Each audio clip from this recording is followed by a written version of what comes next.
The voters of Arizona in 1974 made a good choice. Merit selection, as used by the different states in the United States, involves a method of choosing that state's judges by initial appointment by the governor, often from a list provided by some board or commission or larger group in the state. You have a commission that reviews all of the applications of people who want to serve as judges. And they talk to them, interview them, review all the background, check on them, and try to pick the most qualified, those who best merit consideration for judges. One of the problems with popular election of judges is that those judges have to engage in political campaigns in the area they serve. They have to raise money and spend it to advertise themselves and put their names before the public. Now, where do you go to get that money? And who is likely to give it?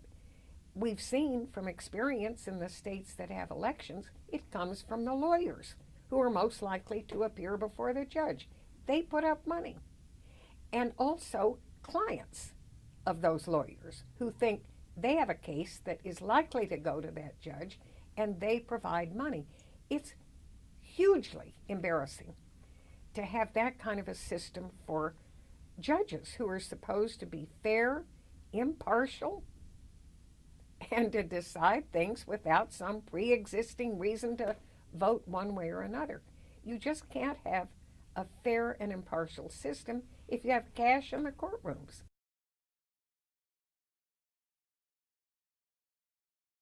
I grew up in a ranch that was partly in Greenlee County, Arizona, and there were only 2 lawyers in all of Greenlee County, and we had 1 judge, and people knew those people. They were people everyone knew. You didn't have to worry about appointment and merit selection and all that stuff, and there was no reason to try to include a little county like Greenlee County in the merit selection process.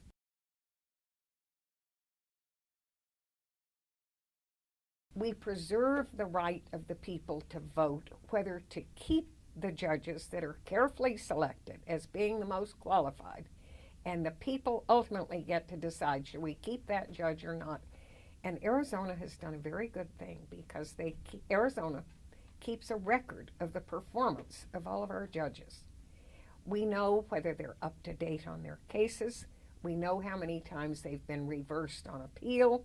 We know of any complaints against them.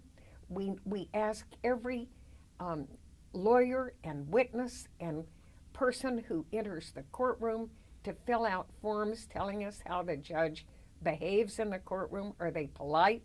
Are they considerate? Are they careful?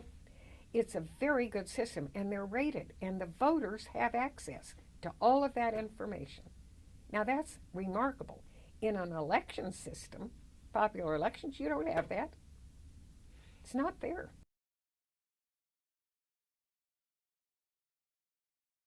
Because if you pick well-qualified judges, they shouldn't, and if they do their work well, they shouldn't be turned out.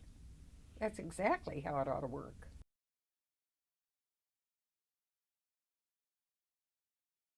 It's not a good system to have Senate confirmation because, again, it invites cash exchanges, if you will. Candidates to be appointed judge paying money to the senators in hopes of getting their vote. That's not a good way to go. I wouldn't think the senators themselves would want to get into that kind of a situation.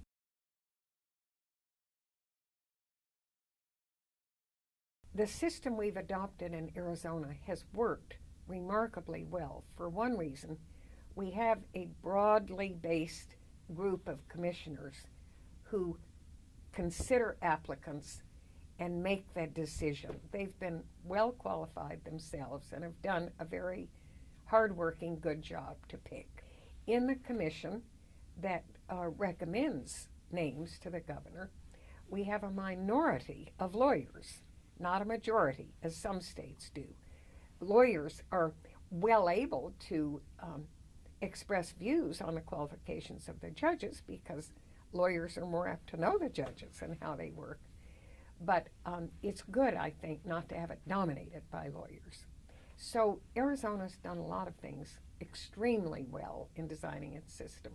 Many other states admire it and are trying to make changes in accord with the Arizona practices, which have been really excellent. It is a system that has served Arizona extremely well. We should be proud of it, and we should keep it in effect in our state. It's served us well. Or as the cowboys say, if it ain't broke, don't fix it.